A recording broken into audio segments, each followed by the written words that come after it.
everyone. What's up, guys? Unofficial MCU here. Hope you're all doing well. And guys, I just watched Guardians of the Galaxy Volume 3. What an amazing movie, honestly. Before we go any further, I'd like to give a spoiler warning. This video is going to contain spoilers for Guardians of the Galaxy Volume 3. It just came out last week. Go check it out at your local theaters. Hopefully it will be out on Disney Plus rather sooner than later. I'll have another video discussing and talking more about this. Anyway, as of for this video, this is my Guardians of the Galaxy Volume 3 review and initial thoughts and kind of an overall reaction from that. And a lot of people have been describing this movie as one of the best Marvel movies since Avengers Endgame, and I honestly have to kind of agree with that. Don't get me wrong, of course, Spider-Man No Way Home was beyond amazing, but this brought a different type of feel with it, and I think that has to do a lot with dealing with the Guardians of the Galaxy because they're in space. But then also with the fact of that the stakes for this overall movie felt much higher compared to other Marvel movies. Now, I myself was able to steer clear away from many different spoilers here for the movie, although I did run into two accidental spoilers, and I would also like to go ahead and mention that there are two post-credit scenes for Guardians of the Galaxy Volume 3 actually. So let's go ahead and talk about and discuss a little bit about that. I'd like to regard this in a more in-depth full video here on the channel, so it's all the more reason to hit that subscribe button and that notification bell to be notified for when that video comes out. We're also regarding and talking about all types of Marvel related news, leaks, rumors, theories, and breakdowns here on the channel, so if you guys are into anything with that, go ahead and hit that subscribe button and join us here today. Anyway, that first post-credit scene kind of goes ahead and shows us like what the new Guardians of the Galaxy team looks like. I only have one problem with it, and it's something that we're beginning to see more and more with Marvel, and I feel like a lot of other shows and movies for that matter as well. It's just a little bit of a gripe of mine, I think, that I have here. It just doesn't make sense in my own thoughts and opinions to have like kids on these teams. They have like this little girl, one of the little girls that was stuck in the cages on the high evolutionary ship. They brought her onto the team. I'm curious as to what her powers are and what her deal is and everything like that. But really, to be honest, my only problem with that is that like it doesn't make sense to have a kid like on a dangerous team like this, and really dealing with those dangerous kind of situations there overall. Like Guardians of the Galaxy, they're kind of like police officers in a way. And also with that second post-credit scene, that was actually the one that I had been spoiled with, so it really did keep me on my toes the entire time throughout the movie. And that second post-credit scene's at the very end, of course. It actually tells us that Star-Lord, the legendary Star-Lord, will actually return. And so when I saw this, I actually kind of took it into consideration that, wait, what if all of the rest of the Guardians actually like die throughout this movie? Or maybe they retire, some of them are able to actually retire. It turns out that it was a much happy ending than I actually had anticipated and thought about, and that all of the Guardians make it out and have their happy endings, and they kind of go their separate paths for the most part. The Gamora from 2014 also, that's a variant essentially, was something that was kind of confusing, to be honest,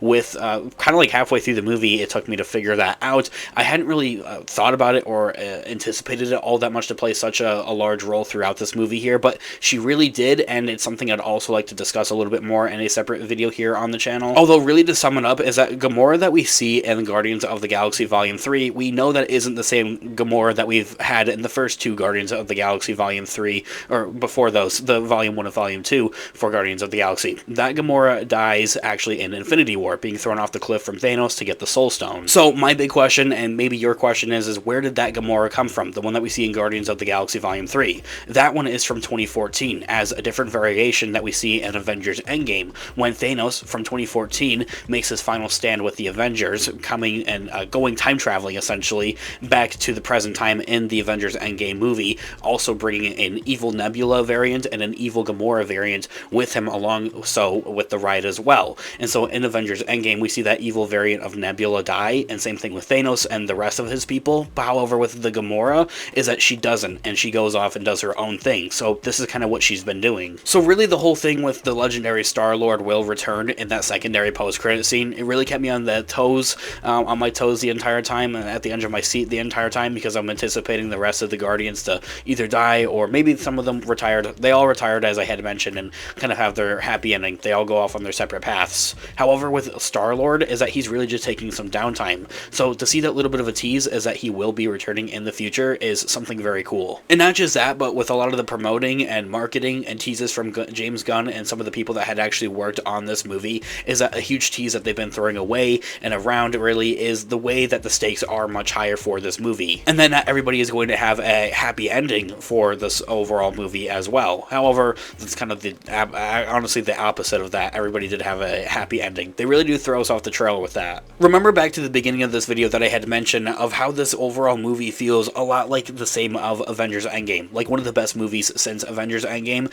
And what I mean by that is that it has a very much of a feel, an overall tone and theme to that as well. Of course, you're dealing with the whole aspects and themes, same with Infinity War as well, to be honest, of like space and everything like that, but also the stakes are very high. Adam Warlock throughout this overall movie was beyond amazing. He didn't steal the spotlight or anything like that, and the only thing that fell off with this overall character was his entrance. He shows up in the first 5 minutes of the movie. There's nothing wrong with that, of course. I was dying to see Adam Warlock in this movie, actually. Like, seeing him in the trailers and some of the promoting and marketing for this movie was really, really awesome. Especially since this character has been teased all the way since 2017-ish, I think, when Guardians of the Galaxy Volume 2 came out initially. So really to see that they finally bring this character on and like into Guardians of the Galaxy Volume 3, also to see some of that darker, more rogue, reckless, and young kind of version of Adam Warlock, I think was honestly a special treat. Really also helps demonstrate like his powers and like what he's capable of and able to do. We also learned in this movie that he's not fully grown or to his full potential, so there's a lot more to come with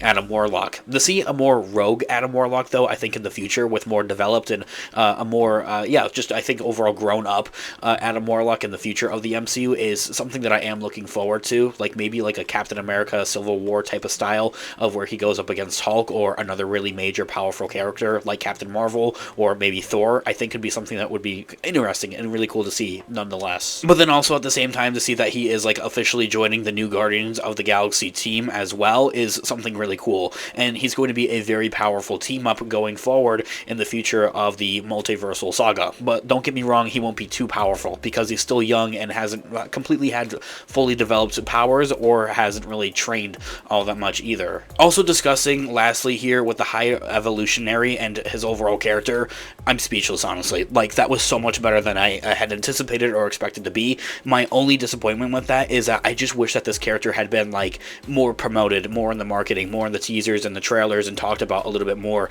before this overall movie had actually come out, because he played a very big role in this movie. And honestly, I think a huge thing with this overall movie was that we didn't really know who the main villain of this movie was going to be all that much. The actor that had also played this character, I'm not sure who it was, but he was beyond amazing. One thing that I did actually recently see though is that he has like that same potential to go ahead and play like a Kang variant or something like that, and I honestly think that would be really cool and something that they should do. This here has been my Guardians of the Galaxy Volume 3 reaction / initial thoughts video. This is just kind of like some of my brief thoughts, some of my brief reactions after seeing the movie. As I had been mentioning throughout this video, there's a lot more things throughout this movie that I'd like to delve deeper on into, explaining it a little bit more and discussing and talking about it a little bit more. So hit that subscribe button and that notification bell to be notified for when those videos are coming out. As I had also mentioned earlier on in this video, we talk about in regard everything that into the regards of news, leaks, rumors, theories, and breakdowns here on the channel for the Marvel Cinematic Universe. So if you guys are into any of that, go ahead, hit that subscribe button, and join us here today.